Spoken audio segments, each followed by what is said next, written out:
We are back with a pay-per-view on the second weekend in a row, and this one should be a very good show. Probably the best on paper book show from WWE this entire year, but it is SummerSlam 2026. This is going to be the second time that they ran a two-night SummerSlam, so it's still pretty exciting, and it's still kind of a new thing, and I feel like they're kind of filling out to see if this is something that they want to continue. But on paper, this is a very well booked show. I like everything on here. Maybe the build hasn't been great to it, but the matches themselves are really good. Yeah, there's definitely a few matches I'm definitely looking forward to. I think Liv Morgan Io Sky is one of those ones I think could be a real star making moment for Liv Morgan. Obviously, last year we had her and Dominic Mysterio, I believe, or maybe that was the year before. I forget now. But yeah, I feel like this is a night where Liv Morgan can really stand out.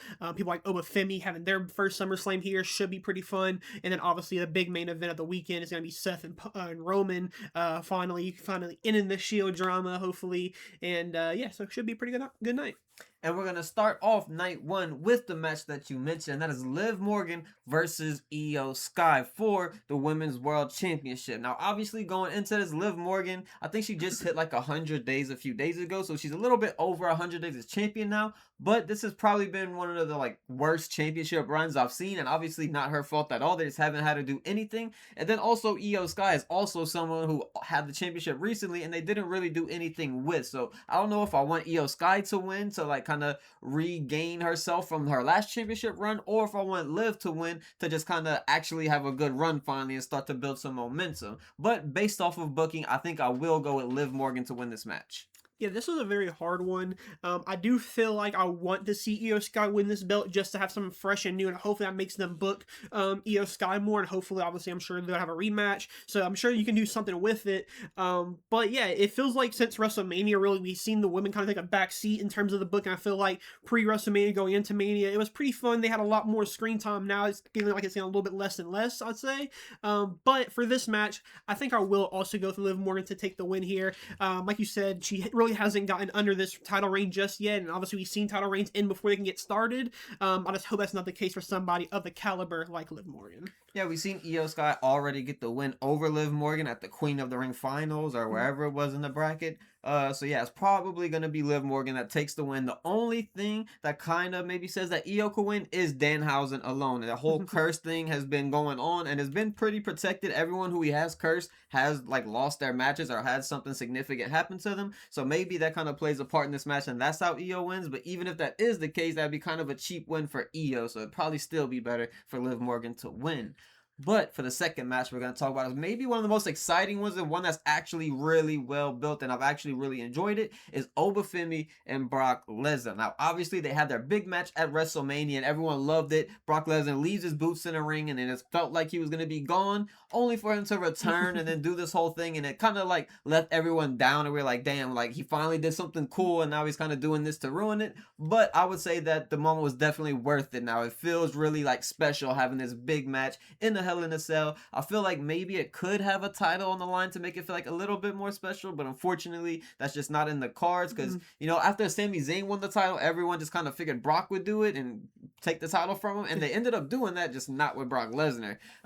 So I feel like they maybe should have done that. But Obafemi versus Brock Lesnar in the Hell in a Cell, I'm not gonna kind of be disappointed with that. That's a really good match and they've booked it really well, so I am excited for it, and I'm going Obafemi to get the big win. Yeah, I'm also gonna go with Obafemi for this match. I feel like you can only pay this full story off with Obafemi getting the big win in SummerSlam. I think obviously this should be a little bit better than all the other matches we've seen. I think that first match at WrestleMania was pretty good because it was kind of surprising how much we've seen Obafemi kind of dominate Brock Lesnar. But in that second match at Clash, it didn't really hit for me. But I'm hoping for this one, this is going to be the big one. Hopefully Brock is probably going to go all out for this match. Obviously we don't really know what an all out Brock Lesnar looks like. But with this potentially being his last match, it is in Minneapolis. So I feel like it just makes sense for this to be the last match of not only this feud, but for Brock Lesnar. Obviously, that's what he wants. But yeah, I'm going with Obafemi, and hopefully this match does surprise me with being even better better than what I do expect it to be. And for the third match, we have the Bella Twins and Paige going against Fatal Influence. So a very big match for Fatal Influence being on the SummerSlam card is a big thing just in general. They haven't really built this feud too well. I feel like they kind of just been on and off with it. Maybe if they just did it like a little bit more like concisely, it would have felt like better, you know? But they did have some sort of build to it, and they have been doing a good job with Fatal Influence, and they do still feel really big on the roster and special compared to a lot of the other factions and teams that we see in the WWE at the moment. But for that reason, I will go with Fatal Influence to pick up the win. Yeah, I've been a big fan of Fatal Influence. I've been somewhat liking their main roster run so far. I think it started out really strong, especially when we seen JC Jane kind of get into or start fighting with people like Rhea Ripley, Charlotte Flair, and stuff like that. So now that she's still with people like the Bella Twins and Paige, who are still obviously icons of the women's division, I think they will probably take the win here. Obviously, still your tag team champions. You'd assume they would come out stronger and probably get the job done. And up next, we have LA Knight, Solo Sikoa, and Royce Keys versus the Bloodline, Jacob Fatu, Jey Uso, and Jimmy Uso. This is probably the least exciting match on this night. Not probably. This is the least exciting match on this night, so I don't really know how to feel about it, but I will just go with the baby faces to win. I feel like LA Knight could probably use a SummerSlam win. Same thing with Solo and Royce Keys. I don't really know when the last time Solo really had I don't know when the last time Solo actually had a good win, and I feel like this could be a good win to kind of start elevating him a little bit, because he's starting to get a little bit of momentum with like the fans, at least online and stuff, so maybe that'll kind of correlate to television in some kind of way, and they'll give him a boost. But I will go with the baby faces to win. Yeah, this one is definitely one of the ones where I agree with you. This has not been too exciting. I do kind of like what they're doing with Solo Sikoa. I'm still not fully behind it, but I am going to go with that babyface team as well, but mainly for Royce Keys. I think he's due for something kind of worthwhile in this run, and I think this is somewhere to kind of start it off. A big win over the Bloodline. I'm sure he won't get the pin over Jacob Fatu, but hopefully that leads to a singles feud between one another, and that's something I think would be really fun. But yeah, I'm gonna go with the babyface team wins, just so the future for them looks a little brighter than what the Bloodline side's gonna look like.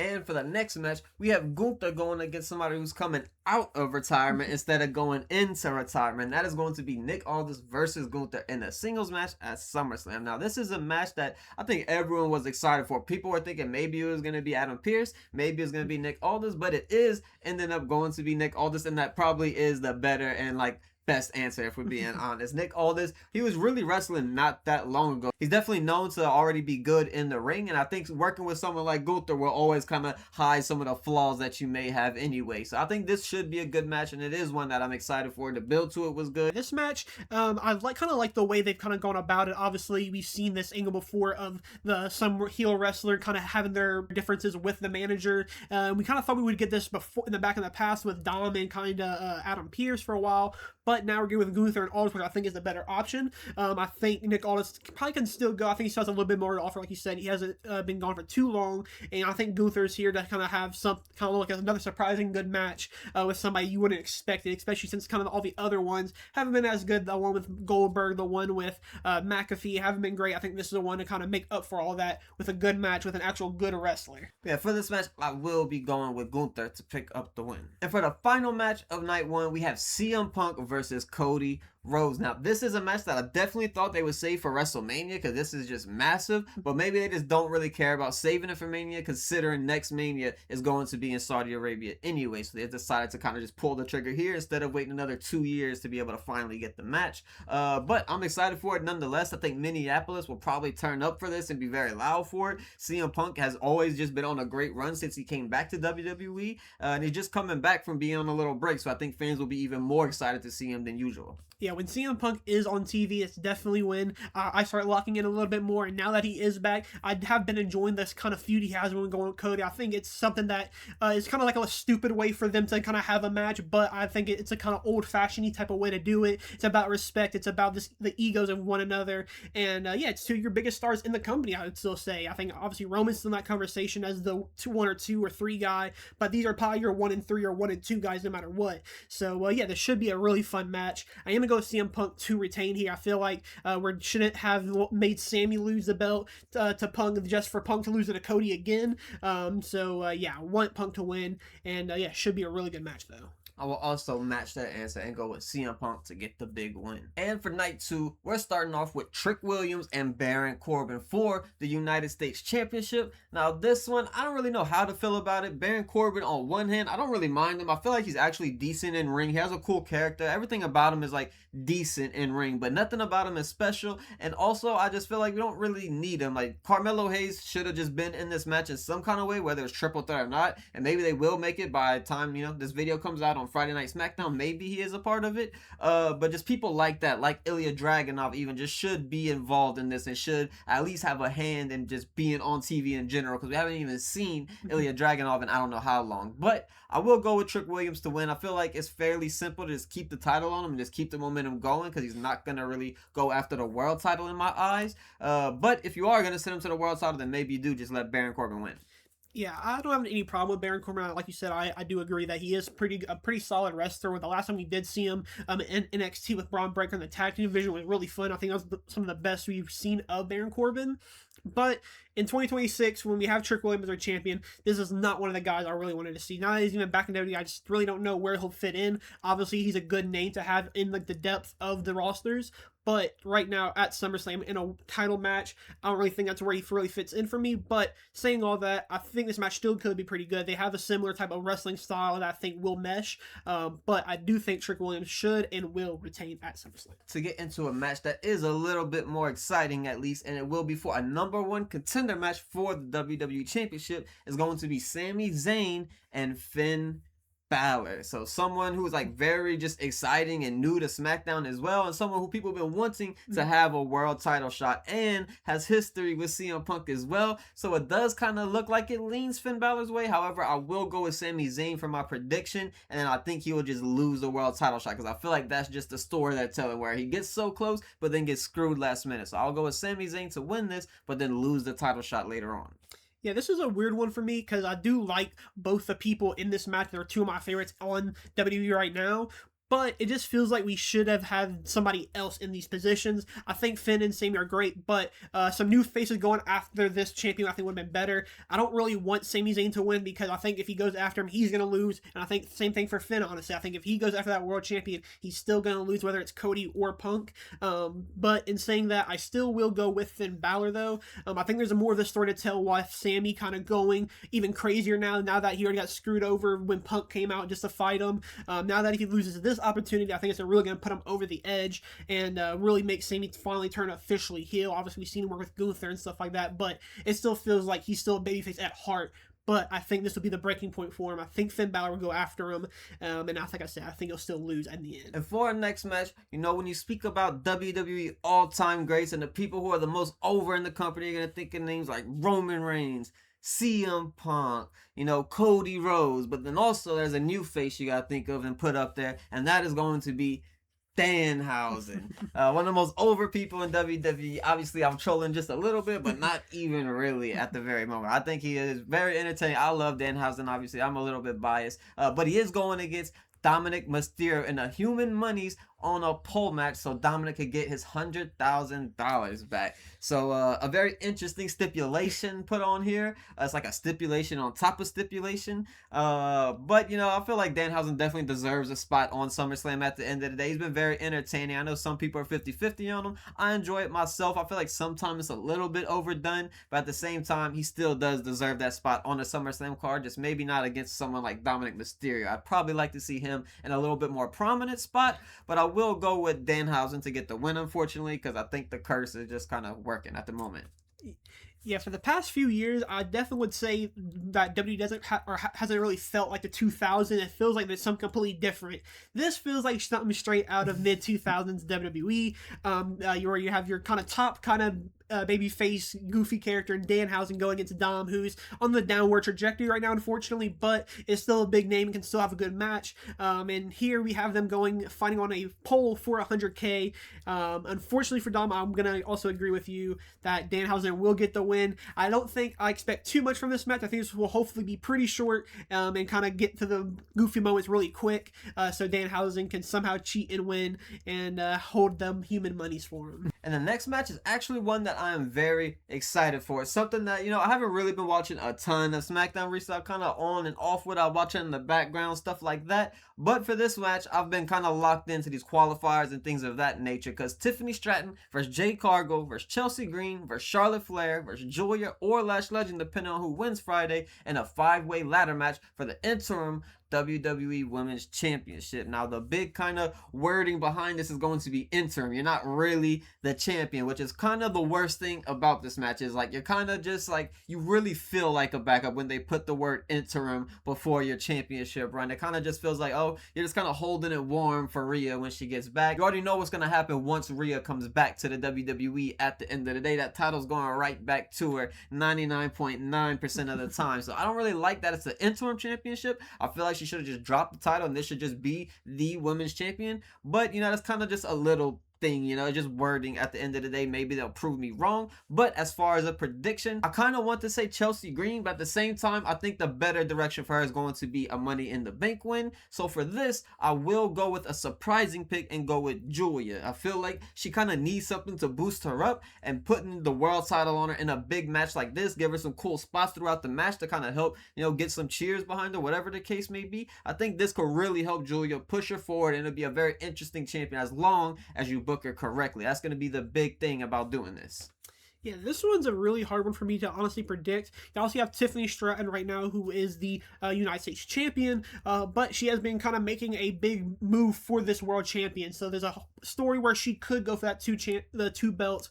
You have Jade Cargill, who I feel like has kind of been floating around like that, still has her feuds here and there, has been teaming a lot with Meechin and BFAB still. You have Chelsea, who's kind of been on another person who's been floating around. Charlotte is somebody who I'd want to see a little bit more. It feels like her and Alexa have kind of calmed down. I know they're still doing a few tag matches here and there. And then you have Julia Lash Legend, who I don't know where they're going to fit in, but I do want to see Lash Legend walk out of that qualifier match into the match and hopefully win. I think it's a really big move to have her do this. You see like some of the interim champions a lot in mixed martial arts, where somebody is injured, they're not going to wrestle for a while, which makes me surprised of why they're doing this. And I think somebody like Lash Legend, if you give her a few months to hold the belt until maybe the Royal Rumble of next year, I think it's a good story to have where she kind of goes on a huge dominant run, and then once Rhea comes back, the only person who's possible to stop her still gets stopped by Lash Legend, and hopefully she can have a good run with it. That is me being hopeful, but that is what I'll have to go with. I think that would also be my second pick, but I think we all know the most realistic option is going to be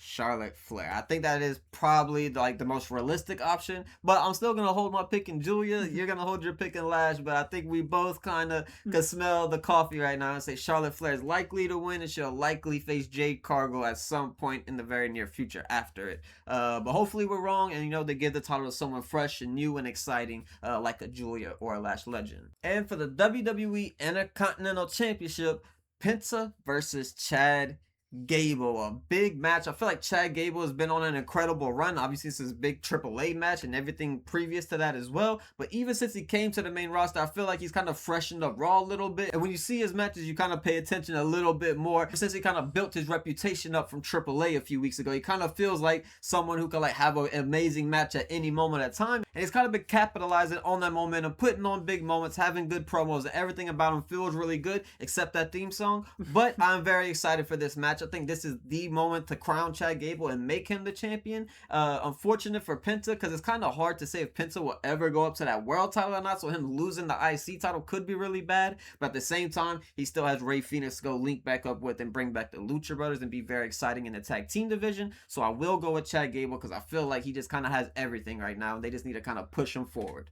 Yeah, this is the moment we have to crown Chad Gable. It's been so long since we've wanted him to actually hold the IC champion, going back 2-3 years now when Gunther was holding the belt. It felt like he was the man to dethrone him, but obviously Sammy took that spot there, and then since then, Gable has been in a weird trajectory, turning heel. Then you see him join or start doing the El Grande stuff, and then he gets his mask stolen from him after he gets injured, and then comes back and they have all that. But this match is the moment that I think Chad Gable really wins over the fans. I think this is the match that I'm looking most forward to on the entire card, or the entire weekend, I should say. I think this could also be a match of the year contender. I think Chad Gable's going to be out to perform his ass off, and I think Penta's a perfect guy to do that because he can match anything that Chad's going to want to do with him to kind of have a great match. So, yeah, fortunate for Penta because I wanted to see more from this title run, but if it comes to an end with Chad Gable, I won't be mad at it. Yeah, Pizza had an incredible run at the end of the day. I feel like he has a whole lot of momentum in WWE where potentially he could go up to the world title. Not saying he'll win it, but at least have like a big match with someone like a Roman or a Punk or someone like that. I feel like it's kind of in the table and could happen. It's just a matter if, WWE wants to do it. But the popularity's there. He's still very, very good in ring. One of the best in WWE, if we're being completely honest. And yeah, I think that would be something that I'm looking forward to see if they will do or not. Speaking of Roman Reigns, we have him for the final match of SummerSlam going against Seth Rollins for the World Heavyweight Championship, the title that he called the secondary champion. He is still going on defending that title, but this is an exciting match at the end of the day. We kind of been wanting to see this match. We kind of want them to blow this feud off and just be kind of done with it, and the way they're kind of doing their promos built around this match, it does seem like this will be the last kind of feud between these two, and maybe at some point they could team together later on in the future, because I do think that would be very interesting as well to do, like, a year or two later down the line. But for now, I do think this is a very interesting way to kind of blow off their feud with the way they built their promo, just kind of going a little bit more personal with each other, and it's been really good. I've enjoyed it. It's sometimes a little bit stretchy and they kind of spend too much time with like the entrances and stuff, and it makes you kind of fall out of line of wanting to see the promo. But as far as what they're saying, I've enjoyed it, and I think this match will be really good. It's hard to say who will win. This is probably the hardest match to predict because WWE loves Seth Rollins, but at the same time, Roman Reigns is Roman Reigns. I will go with Roman Reigns to defend the title, but this is a hard one to choose. Yeah, I definitely agree. This is definitely hard because I think Seth can obviously easily win it, like you said, the guy he is and how much he is loved. But yeah, this match is definitely one that I just don't know how long it's going to be and what it's going to kind of go for, because this is two guys who can definitely have a 30-minute match and not do too much either. I'm sure this is going to be very much dragged out. It's going to be the main event of night 2, so you kind of know it's going to be at least a 25-minute match. But I am going to go with Roman Reigns to win here as well. I just think that Seth Rollins can kind of do a little bit more with helping more people out. I've kind of liked when he was hanging around the Street Profits for a little bit, because I think it was kind of making them a bit more relevant again after what they've been through over the past year. But I think that Seth Rollins could go on to do something a bit bigger and maybe beat them still down the line. Unfortunately, that we'll have to revisit this once again. That's going to wrap it up for our SummerSlam 2026 predictions. Let us know what you think in the comments below. Let us know what your predictions are and which ones you think that we had wrong. We'll see you guys for our results in just a few days.